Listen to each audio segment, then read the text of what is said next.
شکریہ جناب اسپیکر. میں آپ کا مشکور ہوں کہ آپ نے مجھے ٹائم دیا.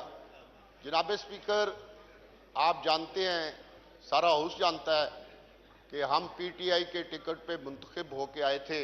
میرے ساتھی جو اپوزیشن میں اس وقت بیٹھے ہیں، اور جب عمران خان نے بزدار کو چیف منسٹر پنجاب بنایا، جب فرا گوگی کی حکومت چلی، جب پیرنی نے اپنا جادو ٹونا چلانا شروع کیا، تو ہم نے اس وقت عمران خان جب پورے جوبن پہ تھا، سب چیزیں جناب اسپیکر ایک پیج پہ تھی، ہم دوستوں نے اس وقت عمران خان سے اختلاف کیا، اس کی پالیسیوں سے اپنے آپ کو علیحدہ کیا، اور ہم نے کہا کہ جناب خان صاحب، چیئرمین صاحب، آپ کی جو حکومت کرنے کا طریقہ ہے یہ غلط ہے، یہ پاکستان کے لیے بھی بہتر نہیں، آپ کی جماعت کے لیے بھی بہتر نہیں، اور اس سے پاکستان کو نقصان ہو رہا ہے. وہ حکومت ایسی حکومت تھی جس میں اسپیکر صاحب ڈی سی اور ڈی پی او 40 سال سے میں سیاست میں ہوں، لیکن ڈی پی او اور ڈی سی آج تک کسی حکومت میں کسی ضلع میں پیسے دے کے نہیں لگے. بزدار کے دور میں ڈی پی او اور ڈی سی پیسے دے کے لگتے تھے، اور پھر وہ جو جس ضلع میں جاتے تھے وہاں وہ کرپشن کی ایک تاریخ لکھ دیتے تھے. بہرحال ہمارا اختلاف چلتا گیا. آخر جب عمران خان نے ملک کا ستیہ ناش شروع کر دیا، کھانا خراب کرنا شروع کر دیا، تو پھر اس کے خلاف جو تاریخ عدم اعتماد آئی، اس میں ہم نے بھرپور طریقے سے عمران خان کی مخالفت کی.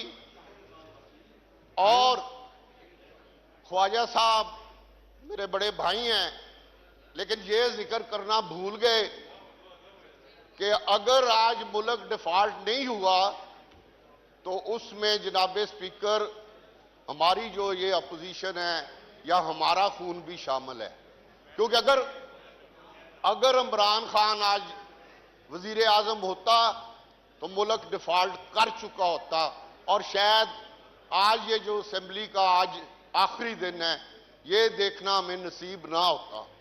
لیکن اللہ کا شکر ہے کہ اس ملک کا دشمن، اور پھر اس نے جو 9 مئی کا واقعہ کیا ہے، اس کی جتنی بھی مذمت کی جائے، اور ہمارے جو شہید ہیں ان کے جو مجسمے جلائے اور توڑے گئے ان کی جتنی بھی مذمت کی جائے، میں سمجھتا ہوں وہ کم ہے.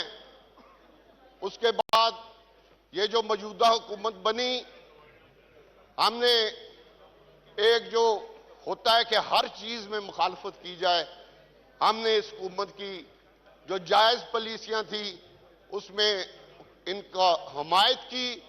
جہاں پہ ہمیں لگا کہ یہ غلط ہو رہا ہے اس کی ہم نے نشاندہی بھی کی. اس کے باوجود میں یہ کہنا ضروری سمجھتا ہوں order in the house please. جناب کہ میاں شہباز لیڈر آف دی شریف صاحب اپوزیشن. نے اس مشکل ترین وقت میں بھرپور محنت کر کے پوری لگن کے ساتھ ہمیں ڈیفالٹ ہونے سے بھی بچایا، اور ملک کے جتنے ادارے تھے ان کو صحیح سمت میں کرنے کی کوشش کی، جس میں وہ کافی حد تک کامیاب ہوئے. ہم آج آخری دن ہے اس اسمبلی کا، ہم آج بہت خوش ہیں کہ ہم نے اس ملک کو ڈیفالٹ ہونے سے بچانے میں اپنا رول ادا کیا. اس ملک کے ادارے تباہ ہونے لگے تھے، ان کو بچایا.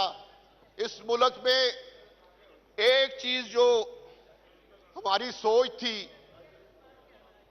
کہ مہنگائی پہ کسی طرح قابو آئے، بجلی کے بل جو ہیں وہ قابو میں آئیں، سوئی گیس قابو میں آئے، لیکن وہ جناب اسپیکر مہنگائی ایک ایشو ہے اور پہلے سے بڑھ چکا ہے. اگر ہم اس میں